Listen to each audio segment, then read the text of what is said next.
He's not coming to the wedding. I don't want that dirty old man embarrassing us in front of my family. I overheard those words through the kitchen door at my son's engagement party in Vancouver. My future daughter-in-law, speaking to her mother like I was already dead.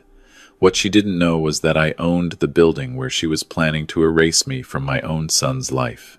Every chandelier, every marble tile, every inch of the Harbor Grand Hotel, where 200 guests were now celebrating. I put down my coffee, straightened my worn flannel shirt, and decided my late wife Margaret deserved better than silence. Drop a comment if you've ever been dismissed by someone who didn't know your worth. I read every single story you share. This is how 40 years of quiet building became the most satisfying evening of family truth I've ever witnessed. Saturday evening at the Harbor Grand Hotel. The Windsor Ballroom. Crystal chandeliers imported from Austria. Floor-to-ceiling windows overlooking Cole Harbor. White roses everywhere. Because my future daughter-in-law, Victoria, insisted roses were the only acceptable flower for sophisticated events. I should have known something was wrong when my son David seated me at table 14. Not the family table, not even close to it. Table 14 was near the kitchen entrance, where servers rushed past every 30 seconds. Dad, I'm sorry about the seating. David looked uncomfortable, tugging at his expensive tie. Victoria's parents wanted the head table for immediate family only, and with the numbers, immediate family. I'd raised this boy alone for 15 years after his mother passed the first time. Colon cancer when David was 12. I'd worked double shifts, built my carpentry business from nothing, put him through UBC, watched him become a lawyer. Now I wasn't immediate family. It's fine, son. I understand. Mr. Campbell. Victoria appeared beside us, her $8,000 Vera Wang dress catching the light. 29 years old, senior associate at her father's law firm, and she'd never once called me Dad or even Harold. Always Mr. Campbell. Victoria. I nodded politely. She looked at my flannel shirt, my clean but clearly worn khakis, my work boots that I'd polished but couldn't hide their age. Her smile was ice wrapped in silk. I see you dressed. Comfortably. I dressed like myself. Of course you did. She turned to David. Darling, my parents want photos before dinner. Professional ones, family photos. The emphasis on family wasn't subtle. David squeezed my shoulder. I'll find you later, Dad. I watched my son walk away with the woman who was systematically removing me from his life. 8 months ago, I'd buried my second wife, Margaret, after her 18-month battle with pancreatic cancer. 8 months of grief. And Victoria had used every single day to convince David that his father was unstable, struggling, unable to cope. The truth was simpler and sadder. I reminded her that David came from working people, and Victoria Chen Morrison didn't want working people in her carefully curated life. I found table 14, 3 elderly aunts from Victoria's side, who immediately looked at my clothes with barely concealed horror. A distant cousin, who spent the entire evening on his phone, and an empty chair that might as well have had unwanted written on it. You must be David's father. One of the aunts, Patricia, leaned forward. Victoria mentioned you were in construction? Carpentry. 40 years. How? Quaint. She exchanged glances with the others. I suppose someone has to build things. I didn't respond. Margaret would have had a sharp word ready. Margaret always knew exactly what to say to people who mistook wealth for worth. But Margaret was gone, and I was tired. Dinner was served. Filet mignon for everyone else. Chicken for table 14. Victoria had personally approved the menu, and apparently the back tables deserved something more economical. Halfway through the meal, I saw Victoria's mother, Helen Morrison, approaching. Designer dress, diamonds at her throat, the kind of smile that made you check your wallet. Mr. Campbell. She didn't sit, just stood over me like I was a servant. We need to discuss something privately. Ma'am? Not here. The garden terrace. I followed her outside, past the windows where I could see David laughing with Victoria's father, completely unaware that his bride's family was about to gut his father like a fish. The terrace overlooked the harbor. A $1 million view that I knew intimately. I'd helped design the renovation of this hotel 15 years ago, back when it was a failing property nobody wanted. Helen Morrison turned to face me. Let me be direct, Mr. Campbell. My daughter is marrying your son despite considerable reservations on our part. Reservations. David is a talented lawyer, but he comes with baggage. Me. You're a widower, living in a rental apartment in East Vancouver. You drive a truck older than my daughter. You work with your hands for whatever money people are willing to pay you. She paused, letting each word land. Victoria has a certain image to maintain. A father-in-law who shows up to events dressed like a handyman is not part of that image. I said nothing. Margaret's voice in my head. Let them talk, Harold. Fools reveal themselves when you give them enough rope. Furthermore, Helen continued, we've done some research into your financial situation. Have you? The medical bills from your wife's illness, the credit card debt, the second mortgage on the apartment you don't even own. She shook her head with practiced sympathy. We understand you did what you could, but at some point, reality must be faced. They'd investigated me, or invented a fiction that sounded convincing. What reality would that be, Mrs. Morrison? That you cannot contribute meaningfully to David and Victoria's future. That your presence at family events will be a source of embarrassment rather than pride. That perhaps it would be better for everyone if you stepped back from my own son. From situations where your limitations are on public display. She smiled like she was offering me a gift. We're prepared to help, of course. A small monthly stipend to ensure your comfort. But in return, we'd expect you to decline invitations to major events. The wedding, naturally, is non-negotiable, since David insists. But future gatherings, holidays, the children's milestones when they come. You're asking me to disappear from my son's life in exchange for money. I'm asking you to be realistic about what you can offer versus what we can provide. Before I could respond, the terrace door opened. Victoria and her father, Robert Morrison, joined us. Behind them, David, looking confused and uncomfortable. Mother, is everything all right? Victoria asked, though her eyes said she knew exactly what was happening. Just having a frank conversation with Mr. Campbell about expectations. Robert Morrison stepped forward. 63 years old, founding partner of Morrison and Associates, the kind of man who believed his law degree made him smarter than everyone without one. Harold, let me be blunt. He'd never asked permission to use my first name. David has a brilliant future ahead of him. Partnership track at our firm, political connections, social standing. But futures like that require careful cultivation, and I'm the weed in the garden. Robert actually smiled. Colorful way of putting it, but essentially accurate. Victoria's clients include some of the most influential families in British Columbia. Do you understand what it would mean for her reputation if her father-in-law showed up to events dressed like a working man who built everything he has with his own hands? Like someone who doesn't belong in those rooms. David finally spoke. Dad, maybe we should talk about this later, privately. No, son. My voice was steady despite the anger building in my chest. Let them finish. I want to hear everything. Victoria jumped in. It's not personal, Mr. Campbell. It's practical. My parents have offered to establish trust funds for our future children to pay for their education at Street, George's, and Crofton House, to ensure they have every advantage. What can you offer them? Stories about building cabinets? I can offer them love. Love doesn't pay for Ivy League tuition. Helen's voice was sharp now. Love didn't save your wife's life, did it? The words hit like a physical blow. David's face went pale. Mother, Victoria said, though she didn't sound disapproving. Perhaps that was too far. Was it? We all know the truth. Margaret Campbell died because her husband couldn't afford proper treatment. MD Anderson in Houston had experimental protocols. The Mayo Clinic had specialists. But Harold chose BC Cancer Agency because that's what he could afford. And now Margaret is dead. My hands were shaking. 40 years of building things, of solving problems with patience and skill, and I wanted to tear this terrace apart with my bare fingers. That's not what happened. Isn't it? Because from where we sat, watching Victoria's colleague handle the estate paperwork, it looked like medical debt, refinanced mortgages, and a man who couldn't provide for his dying wife. David stepped between us. Enough. All of you, That's enough. David, darling. Victoria put her hand on his arm. I know this is hard to hear, but my parents are trying to protect our future.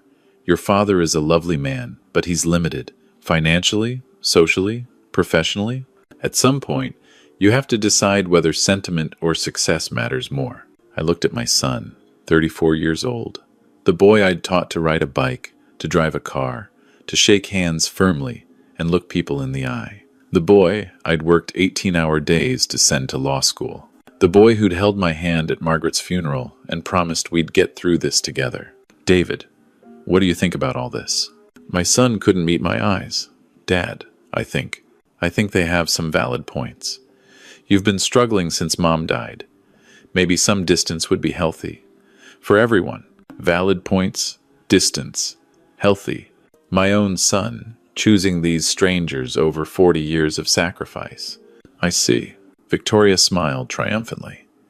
So we're in agreement. You'll attend the wedding because people will talk if you don't, but after that, you'll gracefully fade into the background. We'll handle explanations. Health issues, perhaps. Travel? No one needs to know the real reason. That's when my phone buzzed. A text from someone I hadn't heard from in months. Mr. Campbell, I'm in the ballroom. Margaret asked me to bring the portfolio when the family was together. I think the time is right. Eleanor Chen, Pacific Trust Management. Eleanor Chen, Margaret's financial advisor for 25 years. The woman who'd helped us build everything the Morrisons didn't know existed. If you'll excuse me, I said quietly, I need to use the restroom. Helen waved dismissively. Of course, take your time. We'll finalize details with David. I walked back through the ballroom, past table 14, past the kitchen entrance, past the servers, who nodded respectfully as I passed. None of the Morrisons noticed how the staff treated me. They never noticed people they considered beneath them. Eleanor was waiting near the coat check. 61 years old, silver hair, in a perfect chignon. Carrying a leather portfolio, I recognized immediately. It was Margaret's, the one she'd kept our most important documents in for 3 decades. Mr. Campbell. Eleanor's voice was warm. I'm so sorry to interrupt, but Mrs. Campbell's instructions were very specific. When the family gathered and finances became a topic, I was to deliver this personally. The Morrisons have been discussing my financial situation all evening. I heard. Eleanor's eyes flickered toward the terrace. Mrs. Campbell anticipated something like this. She was always 3 steps ahead. I touched the leather portfolio. Margaret's handwriting on the label, for Harold, when the truth matters. She wrote this before she died? She organized everything in her final weeks. She wanted to make sure you were protected after she was gone, protected from people who might try to take advantage of your grief. We walked together back through the ballroom. I was aware of the Morrisons returning from the terrace, Victoria adjusting her dress, Helen whispering something to Robert. They didn't notice Eleanor at all, another invisible person beneath their notice. David saw me approaching with a stranger and frowned. Dad? Who is this? This is Eleanor Chen. She manages some financial matters for me. Victoria's perfectly shaped eyebrow rose. You have a financial manager? For what, exactly? Eleanor smiled politely. Mrs. Campbell asked me to share some information with the family when the time was right. I believe the time is right. Helen Morrison laughed. This is absurd. We were just discussing Mr. Campbell's financial difficulties. What could you possibly have to share? Quite a lot, actually. Eleanor opened the portfolio. Perhaps we should find a more private setting. Whatever you have to say can be said here. Robert crossed his arms. We have nothing to hide. Very well. Eleanor pulled out the first document. Mr. Campbell, Mrs. Campbell, left specific instructions about disclosure. Do I have your permission to proceed? I looked at David. My son, who just agreed to exile me from his life for the approval of his in-laws. Proceed. Eleanor addressed the group, her voice carrying just enough to draw attention from nearby tables. I've managed the Campbell family's financial affairs for 25 years. When Mrs. Campbell passed, she left detailed instructions about sharing certain information in specific circumstances. Victoria was scrolling through her phone, barely paying attention. I'm sure this is all very touching, but we have guests to attend to. The Campbell family's current net worth is approximately $47 million. Victoria's phone slipped from her fingers. I'm sorry, Helen said slowly. What did you say? 47 million. Conservative estimate. Eleanor spread documents across the nearest table. Campbell Construction Limited, founded 1983.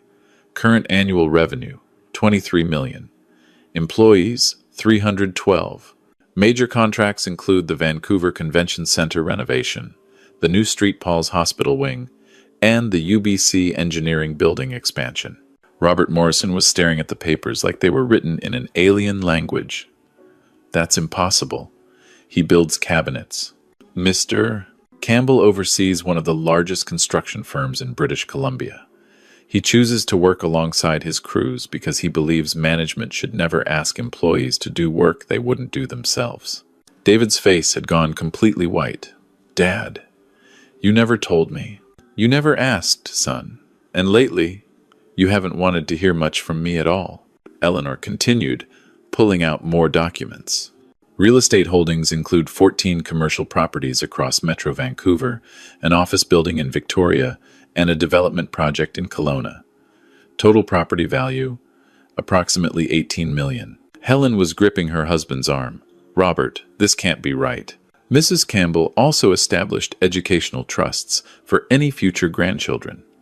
Eleanor consulted her notes. Each trust is currently valued at $300,000, with projections reaching $500,000 by the time each child reaches university age. Victoria found her voice. But the medical bills, the debt.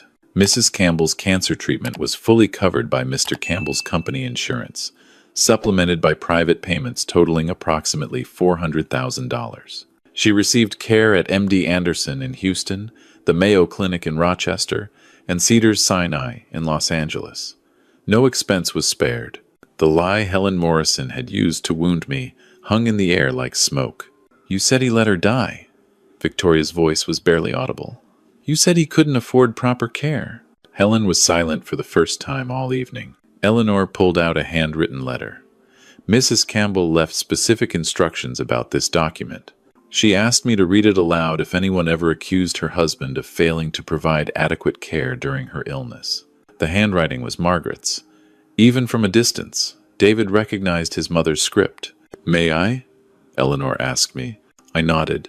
Eleanor began to read. If you're hearing this, it means someone has accused my husband, Harold, of being unable to care for me during my illness, or of being unfit to remain part of his son's family after my death. Victoria's hands were shaking. To those people, I want to say this. Harold Campbell saved my life every single day for 18 months. Not medically. The cancer did what cancer does. But emotionally, spiritually, financially, my husband moved mountains to give me every possible chance. The ballroom had gone quiet.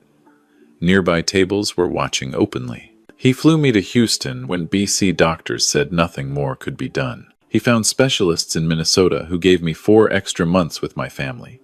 He hired nurses so he could sleep beside me every night, instead of in a hospital chair. He spent $2 million trying to save a woman he'd already loved for 37 years. Eleanor's voice was steady, but tears were forming in her eyes. If you're questioning his fitness as a father or grandfather, you're questioning the judgment of the woman who chose him as a partner when we had nothing but hope and hard work between us. You're dishonoring the memory of someone who died knowing she was completely, utterly, perfectly loved. The letter continued. To my son, David, your father built everything we have while I kept the books and dreamed the dreams. Every dollar, every property, every employee who feeds their family because Campbell Construction exists, that's your father's legacy. Don't let anyone convince you he's less than extraordinary just because he doesn't wear his success on his sleeve. David was crying now, silent tears running down his face. Finally, to anyone who tries to separate Harold from his family or exploit his grief for their own benefit, know that I've left specific instructions about such people. They are to be treated as enemies of the Campbell family, with all consequences that entails. Eleanor folded the letter carefully. Mrs. Campbell concluded with instructions about property and business relationships. Helen Morrison's face had gone gray. What kind of instructions? Eleanor consulted another document. The Harbor Grand Hotel was acquired by Campbell Holdings in 2018. Mr. Campbell owns this venue. Robert Morrison looked around the ballroom like he was seeing it for the first time. Morrison and Associates currently leases office space at 1055 West Georgia Street. The building is owned by Campbell Commercial Properties. Victoria's mouth fell open. Our firm's building. Additionally, Mrs. Campbell documented that the Morrison family has run up significant charges at Campbell-owned restaurants and venues over the past several years. Approximately $68,000 in comped meals and services, courtesy of Mr. Campbell's standing instructions to treat his son's future in-laws as family. $68,000. Years of fancy dinners they'd never paid for, boasting about their connections while eating at the tables of the man they'd just called a failure. Robert found his voice. Harold, we had no idea. Of course you didn't, because you never asked. You never looked past the flannel shirt and the work boots. You saw what you wanted to see. Helen was clutching her pearls, literally clutching them. We were trying to protect Victoria's future. You were trying to erase me. There's a difference. The room was completely silent now. Every guest at every table was watching the Morrison family implode. David stepped forward. Dad, I'm so sorry. I should have defended you. I should have seen through their manipulation. Instead, I let them convince me that you were struggling, that you needed to step back, that your old man was a burden. I don't know how to apologize for that. You start by being honest about who you want to be, son. A man who values character, or a man who values appearances. Victoria was still staring at the documents, doing rapid calculations in her head, her legal training taking over from her shock. This changes things, she said slowly. Obviously, this changes things. Does it? Mr. Campbell, Harold, I clearly misjudged the situation entirely. My parents and I, we made assumptions based on incomplete information. If we'd known about your actual circumstances, you would have treated me differently. Well, yes, naturally. And that's exactly the problem, Victoria. I really looked at her for the first time. You didn't disrespect me because you thought I was poor. You disrespected me because you thought I couldn't fight back. The money doesn't change who you are. It just reveals it. Eleanor cleared her throat. Mr. Campbell, there's one more matter. Mrs. Campbell left instructions about the wedding. Victoria's face went pale. The wedding? Mrs. Campbell anticipated that her husband might be marginalized during wedding planning and celebrations. She asked me to remind the family that Campbell Holdings has certain contractual arrangements with this venue and several others in the Morrison social circle. Robert Morrison understood immediately. You could cancel our access to half the venues in Vancouver. I could. But that's not what Margaret wanted. I pulled out my own phone, scrolling to a photograph I'd saved. Margaret on our 30th anniversary, laughing at something I'd said, looking at me like I was the only person in the world. My wife spent her dying weeks making sure I'd be protected from people who might hurt me. She didn't want revenge. She wanted justice. She wanted her family to understand what real love looks like, not the transactional nonsense you people mistake for connection. Helen tried one more time. Harold, perhaps we can discuss this privately, come to some understanding. There's nothing to discuss. Margaret's instructions were clear. Anyone who tried to exile me from my family is welcome to face the consequences of their choices. What consequences? Robert's voice cracked. Eleanor answered. Mrs. Campbell suggested that individuals who attempted to manipulate her husband or damage his family relationships should be excluded from all Campbell family properties and businesses, permanently. Victoria gasped. Our firm's building. The lease expires in 8 months. Renewal is at Mr. Campbell's discretion. Robert Morrison's legal empire suddenly looked very fragile. David stepped between his future in-laws and his father. For the first time all evening, he looked like the son I'd raised. Dad, what do you want to happen here? I thought about it. Margaret's face in my mind, her voice telling me to be better than my anger. I want my son back. I want to be part of my grandchildren's lives when they arrive. I want to walk into family events without being treated like something scraped off someone's shoe. You'll have all of that, I promise. And them? I nodded toward the Morrisons. David turned to face his fiancée and her parents. His voice was colder than I'd ever heard it. You tried to cut my father out of my life.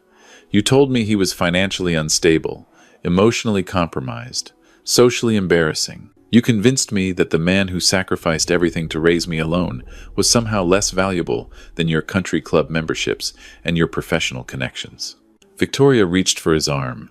David, darling, we were trying to help. You were trying to control.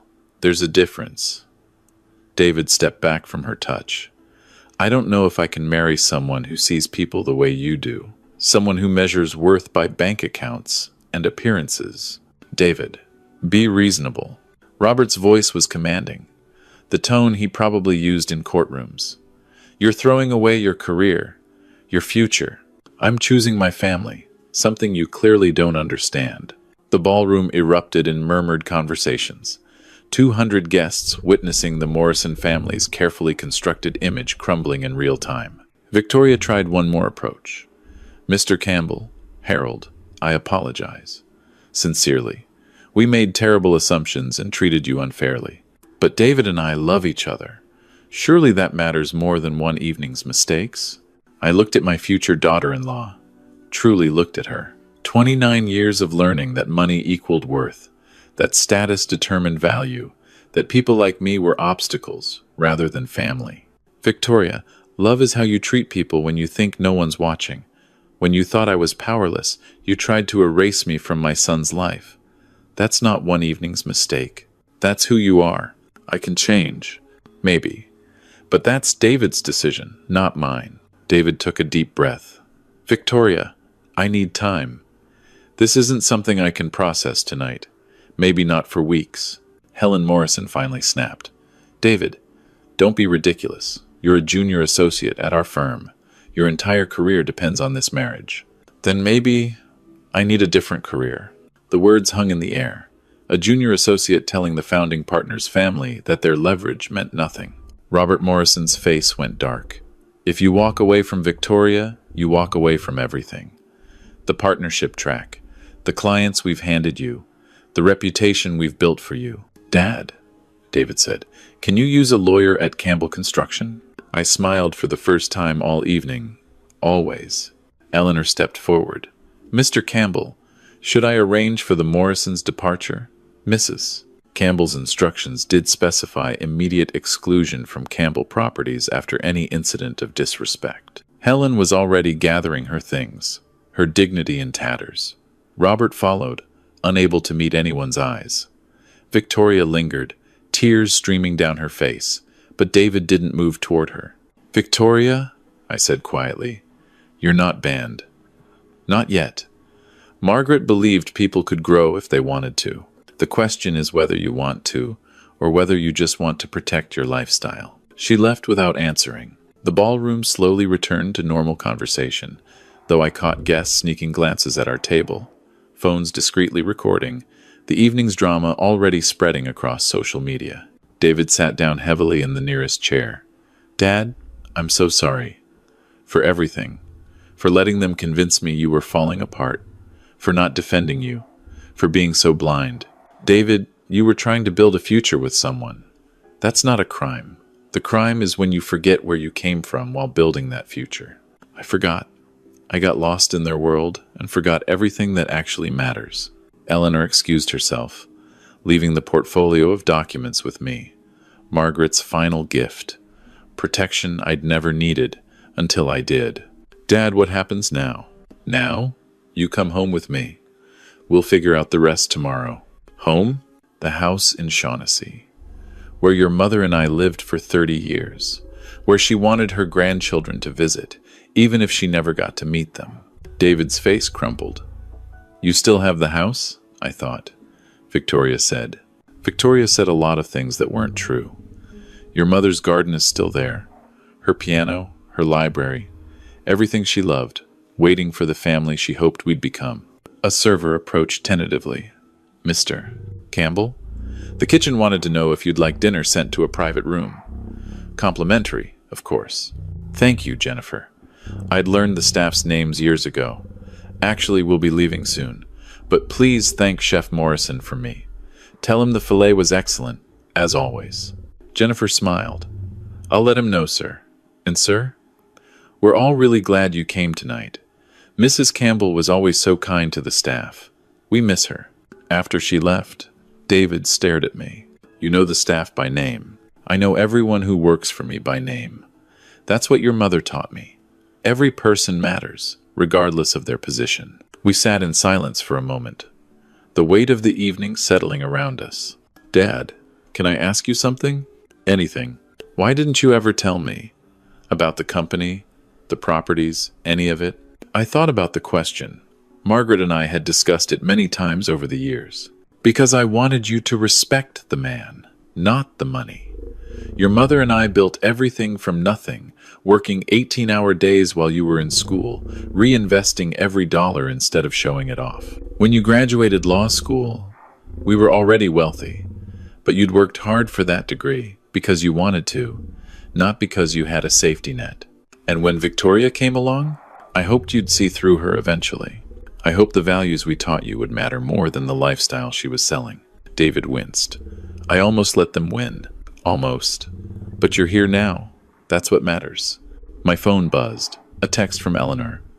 The video is circulating. Victoria's colleague posted it. 300,000 views in the first hour. Social media. The great equalizer. Tomorrow, everyone in Vancouver would know what happened at the Morrison Campbell engagement party. David saw me reading the text. What is it? The evening's entertainment has gone viral, apparently. He groaned. Victoria will be devastated. Her whole image. Is that your concern right now? David paused, really thought about it. No, I don't think it is. She created this situation, she and her parents. Whatever consequences come, they earned them. I stood up, suddenly exhausted. 8 months of grief, years of building an empire while my son drifted away. One evening of confrontation that changed everything. Let's go home, son. To the house in Shaughnessy? To the house where your mother spent her last good days planning for moments exactly like this one. She knew, David. She knew people would try to take advantage of my grief. She prepared for everything. David stood with me. She was always 3 steps ahead. That's why I married her. That's why I spent everything I had trying to save her. And that's why her legacy will keep protecting this family long after she's gone. We walked out of the Harbor Grand together. Past the coat check where Eleanor had waited, past the servers who nodded respectfully, past the valets who brought my truck around without a single sneer. Dad, David said as we climbed into the cab, what's going to happen with the Morrisons? That depends on them. Margaret believed in second chances, but not third ones. If they can change, genuinely change, there might be a path forward. If they can't, their lease expires in 8 months. It does. We drove through Vancouver's evening traffic, the city lights reflecting off False Creek, the mountains looming dark against the stars. Dad? Yeah? Thank you for not giving up on me. Even when I gave up on you. I reached over and squeezed his shoulder. That's what family does, son. We show up, even when it's hard, even when people try to push us away. We show up. The house in Shaughnessy was dark when we arrived, but I knew every light switch by heart. Margaret's garden was a shadow in the moonlight, her roses still blooming despite the autumn chill. I haven't been here since the funeral, David said quietly. I know. I kept it exactly as she left it. Her books, her music, her plans for the future she didn't get to see. We walked through rooms full of memories. Margaret's piano, where she'd played every evening while I reviewed contracts. Her library, organized by subject the way she liked it. Her office, where she'd managed our empire while I built it with my hands. Dad, there's a photo here I've never seen. David was holding a framed picture from Margaret's desk. The 2 of us, 40 years younger, standing in front of a construction site with a hand-painted sign. Campbell Construction, our first job. That was the day we started. 23 years old, $8,000 in savings, and more ambition than sense.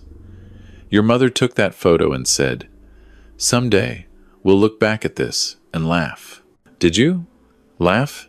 Every anniversary, right up until the last one. We sat in Margaret's library until past midnight, talking about memories I'd kept locked away since her death. The camping trips, the first big contract, the day David was born and I cried harder than he did. Dad, I have a question about Victoria. Ask it. Do you think she can change? Really change? I considered the question carefully. I think she's been taught her whole life that worth equals wealth. That lesson doesn't disappear overnight, but people can grow if they want to. If she does grow, if she becomes someone different, then we'll deal with that version of Victoria when she exists. But David, you can't love someone for who they might become. You have to love them for who they are right now. And right now, Victoria sees people as assets or liabilities. That's not love, that's accounting. David nodded slowly. The wedding's supposed to be in 4 months. Weddings can be postponed or canceled. What matters is that you make the right choice, not the scheduled one. At 2 a.m., we finally went to bed. David in his childhood room, still decorated with hockey posters and UBC pennants. Me in the master bedroom, Margaret's side of the bed still untouched, her reading glasses still on the nightstand. Good night, Margaret, I whispered to the empty room. You were right, about everything. You always were. The next morning, I woke to the smell of coffee. David was in the kitchen, looking at his phone with an expression somewhere between horror and amazement. Dad, you need to see this. The video had exploded overnight. 2 million views. Number Campbell vs. Morrison, trending on Twitter. News outlets picking up the story of wealthy in-laws humiliated at their own venue. The comments were endless. Stories of family betrayal, of being judged by appearance, of secret successes and public vindication. Every person who'd ever been underestimated finding catharsis in my confrontation with the Morrisons. Victoria's posted an apology, David said. I read it. Carefully worded, probably lawyer approved. Regret for assumptions made. Commitment to growth. Request for privacy during this difficult time. What do you think? David asked. I think she's apologizing for getting caught, not for what she did. That's what I thought, too. My phone rang. Eleanor Chen. Mr. Campbell, I'm sorry to bother you so early, but we have a situation. Robert Morrison is requesting a meeting. He says it's urgent, regarding the firm's lease. I looked at David. 8 months of lease remaining, an entire law firm's future hanging on my decision. Tell him I'll meet with him next week. Let him sit with the uncertainty for a while. Yes, sir. And Mr. Campbell? Mrs. Campbell would be proud of how you handled last night. I hope so, Eleanor. I really hope so. After I hung up, David handed me a cup of coffee. Strong and black, exactly how Margaret used to make it. Dad, what happens next? I looked around Margaret's kitchen, at the life we'd built together, at the son who'd finally come home. Next, we go to the construction site. 300 people counting on us to show up and lead. Then lunch at that Vietnamese place your mother loved on Commercial Drive. Then maybe, if you're up for it, we start planning what kind of lawyer you want to be now that you're not chasing partnership at Morrison's firm. That sounds good? David smiled. Really smiled. For the first time in months. That sounds really good. Share this, if you've ever been judged by your appearance instead of your character. And tell me in the comments, what's the most important lesson you've learned about family?